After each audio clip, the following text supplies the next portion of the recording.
ছাত্ৰ-ছাত্ৰীসকল অসমীয়া পাঠলৈ তোমালোক সকলোকে স্বাগতম জনাইছোঁ। আজি মই এখন ৰচনালৈ আহিছোঁ। ৰচনাৰ শিৰোনামা হৈছে গ্ৰন্থমেলা। ইয়াক 4টা ভাগত ভাগ কৰা হৈছে: আৰম্ভণি, গ্ৰন্থমেলাৰ ইতিহাস, প্ৰয়োজনীয়তা আৰু সামৰণি। তোমালোকে মন দি শুনিবা। আৰম্ভণি। গ্ৰন্থমেলা হৈছে কিতাপৰ মেলা বা বজাৰ তথা প্ৰদৰ্শনী। এক কথাত ক'বলৈ গ'লে গ্ৰন্থমেলা হ'ল জ্ঞান বিস্তাৰৰ মেলা। গ্ৰন্থমেলা লেখক, পাঠক আৰু প্ৰকাশকৰ মিলনভূমি।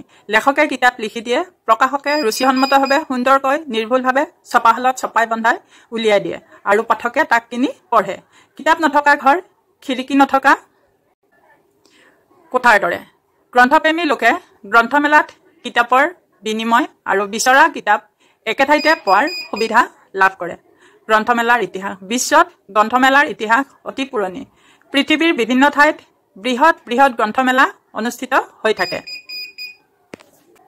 গ্ৰন্থমেলাৰ চমু ইতিহাস। প্ৰাচীন কালৰ গ্ৰন্থ সংগ্ৰহ আৰু গ্ৰন্থৰ দৰ্শন বাদ দি আধুনিক পৰম্পৰাগত গ্ৰন্থমেলাৰ এক দীঘলীয়া ইতিহাস আছে। ই মধ্যযুগৰ পৰাই আধুনিক গ্ৰন্থমেলাৰ আৰম্ভণি হয়। জাৰ্মানীৰ ফ্ৰাংকফুৰ্ট চহৰত 1462 খ্ৰীষ্টাব্দত প্ৰথমখন গ্ৰন্থমেলা আৰম্ভ হৈছিল। প্ৰায় 100 বছৰ কাল এই চহৰতে গ্ৰন্থমেলা অনুষ্ঠিত হোৱাৰ পাছত লিপজিগ নামৰ ঠাইলৈ অনাৰ পাছত একেলেঠাৰীয়া দ্বিতীয় মহাসমৰলৈকে প্ৰচলন আছিল। ইয়াৰ পাছত পুনৰ গ্ৰন্থমেলাৰ আৰম্ভ হ'ল 1949 চনত।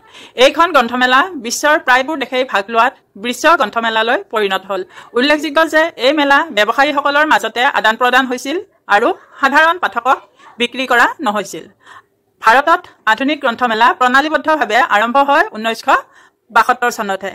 ইয়াৰ আগতে অৱশ্যে গ্ৰন্থ প্ৰদৰ্শন হৈছিল। অসম সাহিত্য সভাৰ অধিৱেশনৰ লগত সংগতি ৰাখি গ্ৰন্থ প্ৰদৰ্শনী বা মেলা চলি আছিল।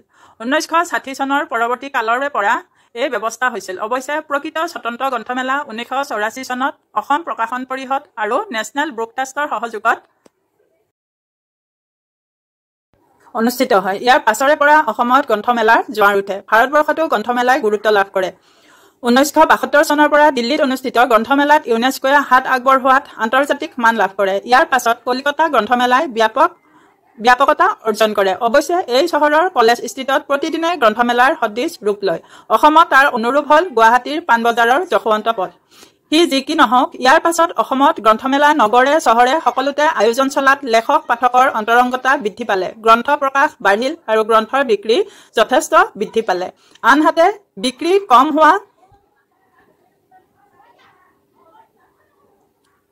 গ্ৰন্থৰো সমাদৰ হ'ল। দুষ্প্ৰাপ্য গ্ৰন্থ প্ৰায় সুলভ হৈ পৰিল। গ্ৰন্থমেলাৰ প্ৰয়োজনীয়তা। গ্ৰন্থ হ'ল আধুনিক যুগৰ আটাইতকৈ মহত্তম উপাদান।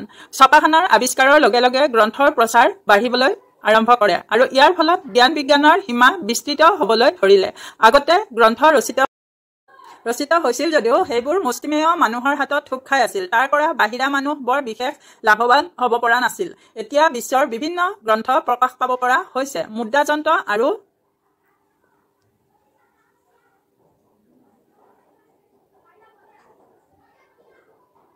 যোগাযোগ ব্যৱস্থাৰ উন্নতিৰ কাৰণে গ্ৰন্থ সম্পৰ্কে আমাক এক সুন্দৰ অভিজ্ঞতা দান কৰে এই গ্ৰন্থমেলাসমূহে। বিভিন্ন গ্ৰন্থ প্ৰকাশ হোৱাৰ লগে লগে সেইবোৰ আমি গ্ৰন্থমেলাৰ পৰা সংগ্ৰহ কৰিব পাৰোঁ। এনেদৰে জ্ঞানৰ আন্দোলন গঢ় লৈ উঠিছে। গ্ৰন্থমেলাৰ উপকাৰিতা। গ্ৰন্থমেলাই পঢ়ুৱৈৰ লগতে আন সৰ্বসাধাৰণৰ মাজতো গ্ৰন্থৰ প্ৰতি স্পৃহা জগাই তোলে।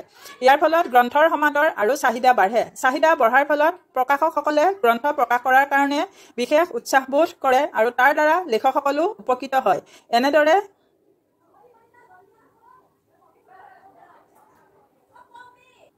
গ্ৰন্থমেলাই জ্ঞানৰ জগতখনৰ পৰিধি প্ৰশস্ত কৰি তোলে। বিশ্বৰ বিভিন্ন দেশত গ্ৰন্থমেলাৰ আয়োজন কৰা হয়। আমাৰ দেশৰ কলিকতা, দিল্লী আদি ঠাইত গ্ৰন্থমেলাৰ প্ৰচলন কিছু বছৰ আগৰ পৰা আৰম্ভ হৈছে। এই গ্ৰন্থমেলাত ভাৰতত প্ৰকাশিত গ্ৰন্থৰ উপৰিও বিশ্বৰ আন আন দেশৰ গ্ৰন্থ প্ৰকাশকসকলেও ভাগ লোৱাৰ ফলত ভাৰতৰ বুকুত বিদেশী গ্ৰন্থবোৰ পোৱা যায়। সাধাৰণতে হাতেৰে ঢুকি নোপোৱা বিদেশী গ্ৰন্থবোৰ এইদৰে গ্ৰন্থমেলাৰ যোগেদি সংগ্ৰহ কৰিব পাৰি।